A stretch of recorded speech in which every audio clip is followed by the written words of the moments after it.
চিটাগংয়ে অনেক টাকা খরচ করে ওখানে রাডার বসানো হয়েছে চিটাগং এয়ারপোর্টে, কিন্তু এটা সুইচ অন করা হয়নি এখনো। বলা হচ্ছে প্রতিবেশী একটা রাষ্ট্র এখানে আপত্তি দিয়েছে। আমার এই বিমান উড়ে যাওয়ার অ্যাগেনস্টে আমার যে ডলার আর্ন করার কথা ছিল, যেটা লার্জলি ভারত নিয়েছে তার রাডার সিস্টেমের মাধ্যমে, এই টাকাটা ক্লেম করা দরকার। টাকাটা বাংলাদেশের মানুষের টাকা, এটা আমরা কোনো রাজপরিবারকে খাজনা দেই নাই। এই টাকাটা আমাদের ফেরত নিয়ে আমাদের গরিব মানুষকে খাওয়াইতে হবে। প্রয়োজনে আপনারা বৈশাখ আসলে আলপনা আইকেন, মূর্তি বানায়েন, কিন্তু টাকাটা ফেরত নেন। যে পরিমাণ লুটপাট রাষ্ট্রের এই মানুষগুলো করেছে, এই ধরনের যে কোনো একজন লুটেরা চাইলেই এই রাডার কেনার টাকা দিয়ে দিতে পারে। সরকারের যদি টাকা পয়সা না থাকে, এদের কাছ থেকে ধার নেন। বাংলাদেশের আকাশসীমা, বাংলাদেশের যে সিভিল এভিয়েশন ডিপার্টমেন্ট আছে, এটা নিয়ন্ত্রণে নাই এবং এটা খুব বড় ধরনের একটা খারাপ খবর বাংলাদেশের জন্য। এটার মানেটা কি? এটার মানেটা হচ্ছে যে এটার অনেকগুলো মানে আছে। সার্বভৌমত্বের একটা দিক হচ্ছে যে একটা রাষ্ট্র তার আকাশসীমা নিয়ন্ত্রণ করতে পারছে কিনা, সে কোন দেশের কয়টা বিমান আমার রাষ্ট্রের আকাশসীমার উপর দিয়ে যাচ্ছে, আসছে, ল্যান্ড করছে, অথবা শুধু উপর দিয়ে চলে যাচ্ছে উড়ে, সেটা একটা জানবার জায়গা এই রাষ্ট্রের থাকতে হবে। সার্বভৌমত্বের আরেকটা ব্যাপার হচ্ছে যে আমার জল, স্থল অথবা আকাশ ব্যবহার করে আমি ছাড়া অন্য কেউ টাকা উপার্জন করছে কিনা, যেটা শুধুমাত্র আমার করবার কথা ছিল।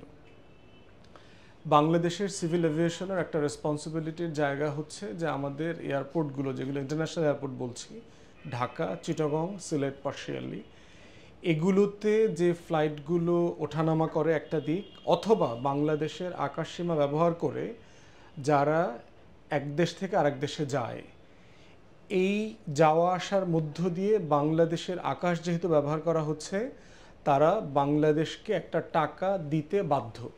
কোনো কোনো রিপোর্টে আমরা দেখেছি সেটা $500, সেটা ডিস্টেন্স, তারপরে কোন ধরনের এয়ারলাইন্স, কোন মানের, কী পরিমাণ যাত্রী ক্যারি করছে, সব কিছু মিলিয়ে, কমার্শিয়াল অথবা প্যাসেঞ্জার এয়ারলাইন্স, এগুলো মিলে তখন একটা দরদাম করা হয়। রাফলি $500 কথা আমরা বিভিন্ন জায়গায় দেখলাম আর কি।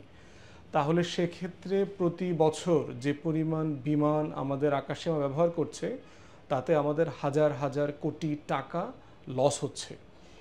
এটা কিভাবে করা যেত? এটা করবার জন্য দরকার হচ্ছে আমাদের নেভিগেশন, আমাদের আকাশকে নেভিগেট করবার জন্য মেশিনারি দরকার, যেটা ঢাকা এয়ারপোর্টে, চিটাগং এয়ারপোর্টে থাকার কথা ছিল। ঢাকা এয়ারপোর্টে যেটা ফাংশনাল আছে সেটা 80-র দশকের, এবং সেই রাডার সিস্টেমটা এখন বর্তমান প্রযুক্তির জায়গাতে এসে খুবই মানদাতার আমলের হয়ে গেছে, ভালোভাবে ফাংশন করে না, অনেক সময় এটা অপারেশনাল থাকে না। আবার দেখলাম গত বছর প্রায় 700 কোটি টাকা খরচ করে নতুন রাডার কেনা হয়েছে, কিন্তু এরা নাকি এখনও পুরোপুরি ফাংশনাল না। এটা পুরো আকাশসীমার নিয়ন্ত্রণ নিতে নাকি আরও 1-2 বছর সময় লাগবে। চিটাগংয়ে গত 5-7 বছর আগে দেখলাম অনেক টাকা খরচ করে ওখানে রাডার বসানো হয়েছে চিটাগং এয়ারপোর্টে, কিন্তু এটা সুইচ অন করা হয়নি এখনও। কারণ হচ্ছে, বলা হচ্ছে প্রতিবেশী একটা রাষ্ট্র এখানে আপত্তি দিয়েছে। তো আপত্তি যদি কেউ দিয়ে থাকে আমার সার্বভৌমত্বের প্রশ্নে এবং আমার ব্যবসার প্রশ্নে, এই আপত্তি আমি মানব কেন? এটা তো আমার ন্যাশনাল ইন্টারেস্টের ব্যাপার।